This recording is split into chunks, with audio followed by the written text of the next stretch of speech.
released Ashwatthama. One should not tolerate the humiliation of a member of a great family. Arjuna and his family were indebted to the family of Dronacharya because of Arjuna's learning the military science from him.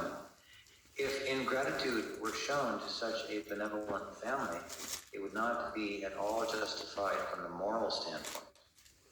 The wife of Dronacharya, who was the half-body of the great soul, must be treated with compassion, and she should not be put into grief because of her son's death. That is compassion. Such statements by Draupadi are without duplicity because actions should be taken with full knowledge. The feeling of equality was there because Draupadi spoke out of her personal experience.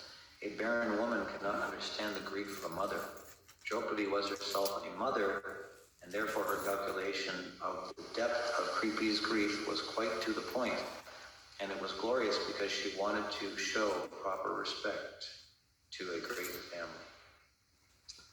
Om Ajnana Timirandasya Giranjana Shalakaya Chakshurunmilitam Yena Tasmai Shri Gurave Namaha Shri Chaitanya Manovistam Stapitam Yena Bhutale Swanyakam Rupa Kadamayam Vidati Svapadantikam Mandeham Shri Guru Shri Yuta Padakamalam Shri Gurun Vaishnavamscha Shri Rupam Sagrajatam Sahagana Bhagavatam Tam Tam Sajivam Sadvaitam Savaditam Parijanam Sahitam Krishna Chaitanya Devam Shri Radha Krishna Padam Sahagana Lalita Shri Vishakanavitamscha He Krishna Karuna Sindhu Dinabandho Chakapate Gopesha Gopika Kanta Radha Kanta Namostute Tapta Kanchana Gaurangi Radhe Vrindavaneshwari Vishabhanu Sute Devi Pranamami Hari Priye Panchakalpatarubhyascha Vipasandubhya cha Patitanam Bhavanibhyo Vaishnavibhyo Namo Namaha Shri Krishna Chaitanya Prabhu Nityananda Shri Advaita Gadadhar Shivasadi Gaur Bhakta Vrinda Hare Krishna Krishna Krishna Hare Hare Hare Rama Rama Rama Hare Hare. Sutta Goswami said, O Brahmanas, King Yudhisthira fully supported the statements of the Queen which were in accordance with the principles of religion and were justified, glorious, full of mercy and equity, and without duplicity. This is a really deep, nuanced section of the first canto here. It's there's so many layers of what's going on. Just a few verses ago, we were reading this verse where Srila Prabhupada dissected the nature of a woman and how, and basically compared it to Arjuna, and how in this instance of compassion to Ashwatthama, how inappropriate it was and how we have to have actual discrimination, etc. We already had that discussion. And then now that has developed to the point where actually her reaction is not just based on her feminine nature. It's also, like she's grasped a big piece of dharma here, so much so that even Yudhisthira, who is practically Dharmaraj himself, has now been swayed by Draupadi's argument. So there's a test going on here, right? And it was the verse that we did last Friday, actually. Prabhupada comments about how Arjuna, so when Arjuna captures Ashwatthama, and then Krishna, urges him to lop his head off on the spot because that's what he had promised to do. And then Arjuna hesitates. And so in that moment, Prabhupada's saying now there's an outward test going on. In the purport, Prabhupada says Krishna is testing Arjuna outwardly because there's two tests going on. One is the outward test, and the other is more of an inward test. In that purport, Prabhupada paralleled, that purport, the theme was how devotees are always tested, and when they're tested, they always rise to the occasion, and then they kind of shine in a particular way. And he gave the example of Prahlad, the gopis, and there was one other. I don't remember what the other. Dhruva Maharaj, yeah. And so, on one side, we've got a test where the principle of Dharma is being questioned. What is the actual Dharmic thing to do here? And on the other side is, what does Krishna want? And those, are not always the same thing. And so it's really subtle. And it's interesting to go through because now Draupadi is kind of being put to the same test. So Krishna is so masterful. How does Krishna do this, right? He has, in one sense, he's put Arjuna in a situation and examining him both inwardly and outwardly, understanding his understanding of Dharma, examining his understanding of Dharma and the situation of his heart, now doing the exact same thing to Draupadi. So it's really interesting, right? And so she also is passing the outward test here, that there is a dharmic principle to be observed.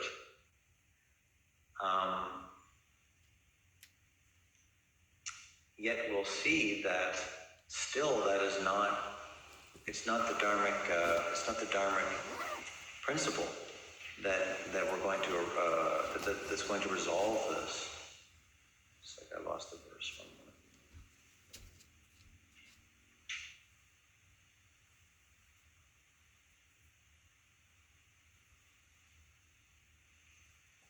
Yeah, so it's interesting because Prabhupada says, such statements by Draupadi are without duplicity because action should be taken with full knowledge. For her to act based on her grief and her sense of needing justice for the massacre of her children, would have been duplicitous if she had have neglected the other voice in her heart, knowing what it's like to be a woman who has lost her children, and now she's thinking of Kripi, who's now about to lose, or seemingly about to lose Ashwatthama. And so she couldn't negate that knowledge of the grief that a mother feels. So for her to go ahead and just insist on having her justice, in this case, would have been duplicitous because there's something else that wasn't fully considered. And see, there's so many layers here. There's so many subtleties that are going on in the situation. It's really fascinating. And how, and that happens sometimes when Krishna creates a scenario, it's like it becomes impossibly thick with, circumstance and, the tests that, and maybe we experience this in our own lives as well, right? Not to the degree that we're talking here, maybe, but we sometimes feel the pressure, and we might not even be able to put our finger on what the pressure is. We have to act a certain way. We have to make a decision. We have to do something. And I think that's kind of an underlying theme that's going on through this pastime, is that there is a call for action here. There's a big call for action. There's a scenario that needs to be resolved. So we have those kind of scenarios in our own life, right? They may not be, we might not have countered a Brahmastra or everything else that has transpired in all of this, but we feel the pressure, and under that pressure we act, we say, we do something, and it's somehow or other, especially when we're trying to surrender to Krishna. Sometimes it's Krishna, has situated us in layers of circumstance and layers of things that need to be considered. And we can see here that to navigate through this situation takes quite a lot of, takes quite a pure heart to go through this particular situation to arrive where they eventually do. And so, we get in our own situations and we may have a pure enough heart, or we may not, to navigate through these things. The point I wanted to kind of focus on is how acute is the examination of Dharma in the situation. We've got Yamaraj actually present, and in the form of Yudhisthira. And these are all pure devotees. If anybody is going to understand Dharma, then it's in this circumstance, and it's very the Dharmic principle has been very clearly identified. And still it's not good enough. Still it's not good enough, because Dharma isn't good enough alone.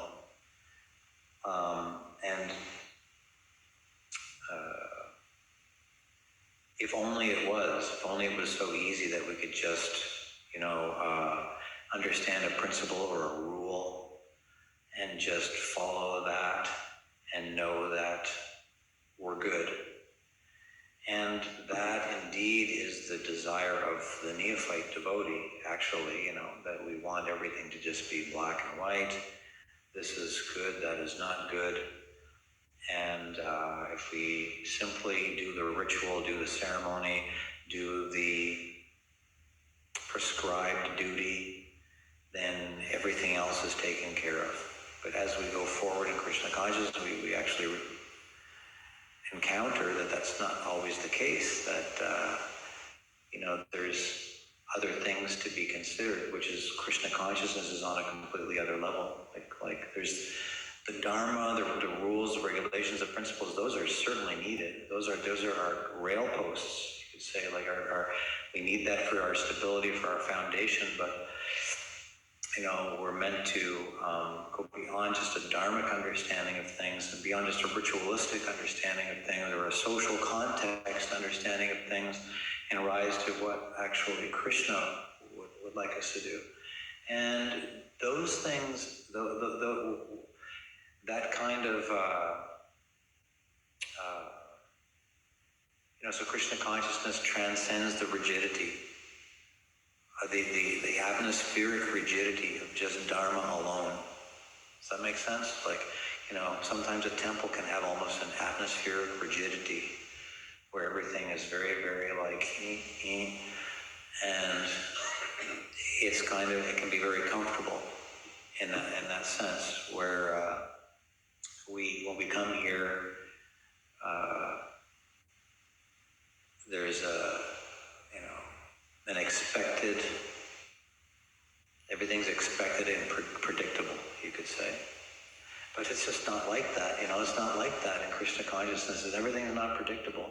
Everything is not, and so here, the thing that helps them navigate through this is not Dharma. I'm not qualified to analyze all the layers of what's going on here. We'll open it up here in a minute and see what you all think as well. But I think one of the takeaways here is that as deep as they've gone here in analyzing the Dharmic principle, what will happen, because Bhima's going to disagree, and then Krishna's going to have to consider, Arjuna's going to have to consider, what's the way out here?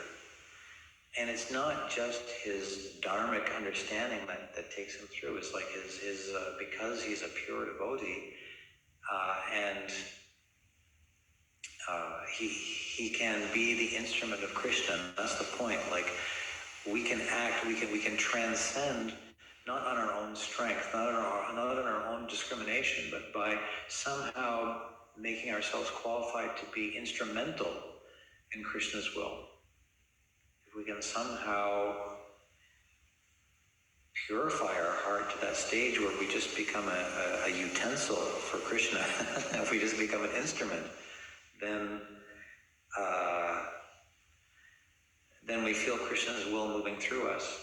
Perhaps that's experienced in like in Sankirtan Yajna, of course, right? Like book distribution sometimes, somebody may be trying to convey,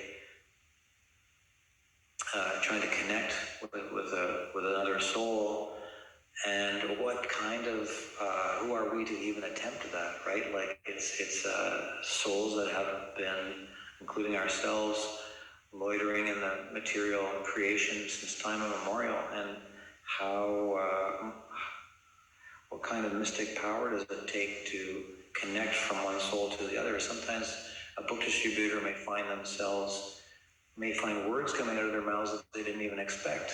They didn't even know that was the thing that they were going to say.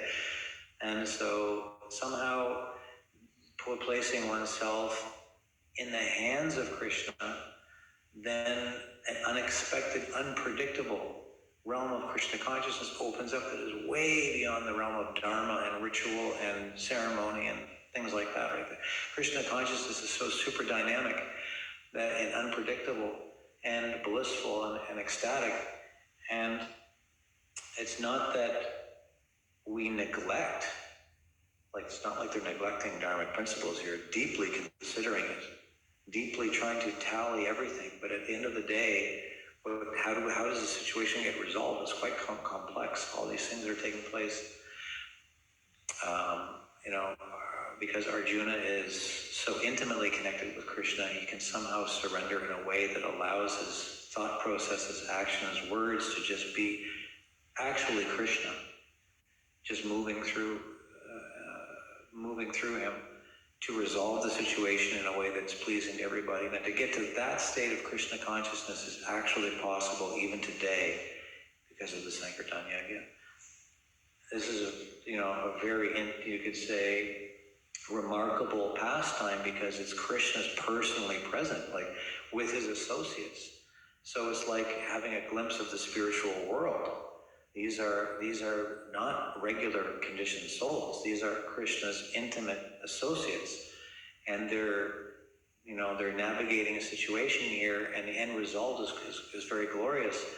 And the state, imagine how satisfied they feel in Krishna's association. Imagine how blissful that must be to be standing beside Krishna and resolving things for his pleasure. And that state of consciousness, what that must be like, we don't actually have to imagine it. That's the mercy of the Sankirtan Yajna, is that we can actually feel what it's like to be an instrument of Krishna. And maybe not be on the level of Arjuna or Draupadi or Yudhishthira, etc. We may not have that consciousness developed at that point, but we can understand what it's like to be close to Krishna, what it's like to be there in that moment where when Krishna is satisfied, Krishna's right there and he's satisfied. What does that feel like? So, and once we have that experience, there's no turning back. There's no turning back. So I think I'll just leave it there. It is 22:09, and see what you have to say. Hare Krishna. Jai. I think it's maybe in the door there, if not just sitting on top. Yeah, after we get a taste for that kind of experience of being close to Krishna, there's not really much else that can substitute that. And then even if our lives take a certain turn and we're somehow separated from that, then there's that kind of sense of longing for that situation always again. The intensity of Krishna consciousness, where is it? Jago never go. Hare Krishna. Thank you. Again, brilliant class. On the point and very nice analysis.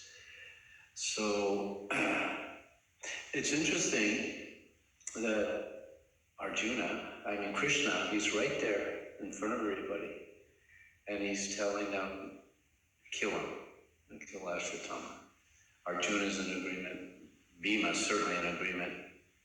And then Draupadi, a mere woman,